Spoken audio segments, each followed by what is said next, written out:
আসসালামু আলাইকুম প্রিয় চাকরি প্রত্যাশী বন্ধুরা, দেখতে পাচ্ছেন 170টি পদে সিভিল সার্জনের কার্যালয় সিরাজগঞ্জ বিশাল একটি নিয়োগ বিজ্ঞপ্তি প্রকাশ করেছে।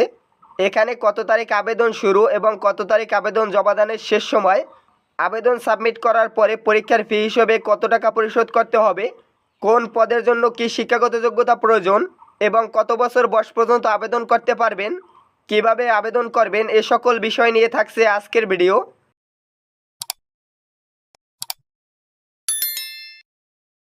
বন্ধুরা দেখতে পাচ্ছেন এই বিজ্ঞপ্তিটি প্রকাশিত করেছে 5/5/2024 তারিখে। দেখতে পাচ্ছেন ক্রমিক একে যে পদটি রয়েছে, পদটির নাম হলো পরিসংখ্যানবিদ। এ পদে 5 জন লোক নিয়োগ করা হবে। বেতন দেওয়া আছে 10,200 টাকা থেকে 24,680 টাকা। এখানে আবেদন করার জন্য কোনো শিক্ষিত বিশ্ববিদ্যালয় হতে পরিসংখ্যান অথবা গণিত অথবা অর্থনীতি বিষয়ে স্নাতক বা সমমানের ডিগ্রি থাকতে হবে। এছাড়াও কম্পিউটার চালানোর দক্ষতা থাকতে হবে। দেখতে পাচ্ছেন ক্রমিক 2 রয়েছে 60 মুদ্রাক্ষরিক কাম কম্পিউটার অপারেটর। এ পদে 1 জন লোক নিয়োগ করা হবে। বেতন স্কেল দেওয়া আছে 10,200 টাকা থেকে 24,680 টাকা। এখানে আবেদন করার জন্য কোনো শিক্ষিত বিশ্ববিদ্যালয় হতে স্নাতক বা সমমানের ডিগ্রি থাকতে হবে এবং কম্পিউটার ব্যবহারের ক্ষেত্রে ওয়ার্ড প্রসেসিং, ডাটা এন্ট্রি ও টাইপিং ইত্যাদির ক্ষেত্রে সর্বনিম্ন গতি বাংলা প্রতি মিনিটে 25 শব্দ এবং ইংরেজি 30 শব্দ গতি থাকতে হবে। দেখতে পাচ্ছেন ক্রমিক 3 রয়েছে কিট তদারকিও টেকনিশিয়ান। এ পদে 1 জন লোক নিয়োগ করা হবে। বেতন দেওয়া আছে 9,700 টাকা থেকে 23,490 টাকা। এখানে আবেদন করার জন্য কোনো শিক্ষিত শিক্ষা বোর্ড হতে জীববিজ্ঞান বিভাগে উচ্চ মাধ্যমিক সার্টিফিকেট বা সমমানের পরীক্ষায় উত্তীর্ণ হতে হবে।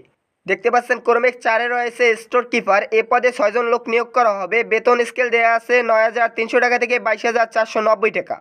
কোনো শিক্ষিত শিক্ষা বোর্ড হতে উচ্চ মাধ্যমিক সার্টিফিকেট বা সমমানের পরীক্ষায় উত্তীর্ণ হতে হবে এবং স্টোর কিপার পদধারীগণকে সরকারি বিধি অনুযায়ী জামানত প্রদান করতে হবে। ক্রমিক 5 রয়েছে অফিস সহকারী কাম কম্পিউটার মুদ্রাক্ষরিক। এ পদে 5 জন লোক নিয়োগ করা হবে। বেতন দেওয়া আছে 9,300 টাকা থেকে 22,490 টাকা। এখানে আবেদন করার জন্য কোনো শিক্ষিত শিক্ষা বোর্ড হতে উচ্চ মাধ্যমিক সার্টিফিকেট বা সমমানের পরীক্ষায় উত্তীর্ণ হতে হবে এবং কম্পিউটার ব্যবহারের ক্ষেত্রে ওয়ার্ড প্রসেসিং, ডাটা এন্ট্রি ও টাইপিংয়ের গতি প্রতি মিনিটে বাংলা ও ইংরেজি 20 শব্দ গতি থাকতে হবে। দেখতে পাচ্ছেন ক্রমিক 6 রয়েছে স্বাস্থ্য সহকারী। এ পদে 146 জন লোক নিয়োগ করা হবে। এই বিজ্ঞপ্তির সব থেকে বেশি লোক এ পদে নিয়োগ করা হবে। বেতন স্কেল দেখতে পাচ্ছেন 9,300 টাকা থেকে 22,490 টাকা। এখানে আবেদন করার জন্য কোনো শিক্ষিত শিক্ষা বোর্ড হতে উচ্চ মাধ্যমিক সার্টিফিকেট বা সমমানের পরীক্ষায় উত্তীর্ণ হতে হবে। দেখতে পাচ্ছেন ক্রমিক 7 রয়েছে ড্রাইভার। এ পদে 5 জন লোক নিয়োগ করা হবে। বেতন স্কেল দেওয়া আছে 9,300 টাকা থেকে 22,490 টাকা। এখানে আবেদন করার জন্য কোনো শিক্ষিত শিক্ষা প্রতিষ্ঠান হতে জুনিয়র স্কুল সার্টিফিকেট বা সমমানের পরীক্ষায় উত্তীর্ণ হতে হবে, অর্থাৎ আপনাকে 8ম শ্রেণী পাশ হতে হবে এবং হালকা গাড়ি চালানোর বৈধ ড্রাইভিং লাইসেন্স থাকতে হবে। অভিজ্ঞতা সম্পন্ন চালকরা অগ্রাধিকার পাবেন। দেখতে পাচ্ছেন ক্রমিক 8 রয়েছে ল্যাবরেটরি অ্যাটেন্ডেন্ট। এ পদে 1 জন লোক নিয়োগ করা হবে। বেতন দেওয়া আছে 8,500 টাকা থেকে 20,570 টাকা। এখানে আবেদন করার জন্য কোনো শিক্ষিত শিক্ষা বোর্ড হতে উচ্চ মাধ্যমিক সার্টিফিকেট বা সমমানের পরীক্ষায় উত্তীর্ণ হতে হবে। দেখতে পাচ্ছেন এখানে আবেদন করতে হলে 7/5/2024 তারিখের ভিতরে প্রার্থীর বয়স অবশ্যই 18 থেকে 30 বছরের মধ্যে বয়স হতে হবে এবং দেখতে পাচ্ছেন এখানে যারা কোটার মাধ্যমে আবেদন করবেন তারা এখানে বয়সের বিষয়টি একটু দেখে নেবেন। এখানে দেখতে পাচ্ছেন এখানে যারা যারা আবেদন করতে পারবেন, প্রার্থীকে জন্মসূত্রে বাংলাদেশের নাগরিক হতে হবে এবং কিশোরগঞ্জ জেলার স্থায়ী বাসিন্দা হতে হবে। এই বিজ্ঞপ্তিতে কিন্তু কিশোরগঞ্জ জেলা ব্যতীত অন্য কোনো জেলার প্রার্থীরা আবেদন করতে পারবেন না। দেখতে পাচ্ছেন এখানে একটি ওয়েবসাইট দেওয়া আছে cskishoreganj.teletalk.com.bd। এই ওয়েবসাইটের মাধ্যমে আপনারা আবেদন ফর্ম পূরণ করতে পারবেন।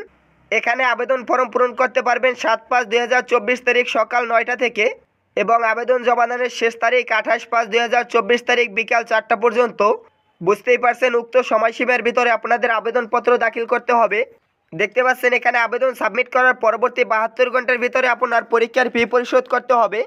এখানে দেখতে পাচ্ছেন গ্রেড 13 থেকে 16 পর্যন্ত আপনাকে 223 টাকা পরীক্ষার ফি পরিশোধ করতে হবে এবং গ্রেড 17 থেকে 20 পর্যন্ত আপনাকে 112 টাকা পরীক্ষার ফি পরিশোধ করতে হবে। কিভাবে টেলিটক প্রিপেড মোবাইল নম্বর থেকে SMS এর মাধ্যমে টাকা পরিশোধ করবেন এ বিষয়ে এখানে বিস্তারিত লেখা আছে, এখান থেকে দেখে নেবেন। এই নিয়োগ বিজ্ঞপ্তি সম্পর্কে এছাড়াও কোনো প্রশ্ন থাকলে কমেন্ট বক্সে আমাকে জানাতে পারেন। ধন্যবাদ সকলকে।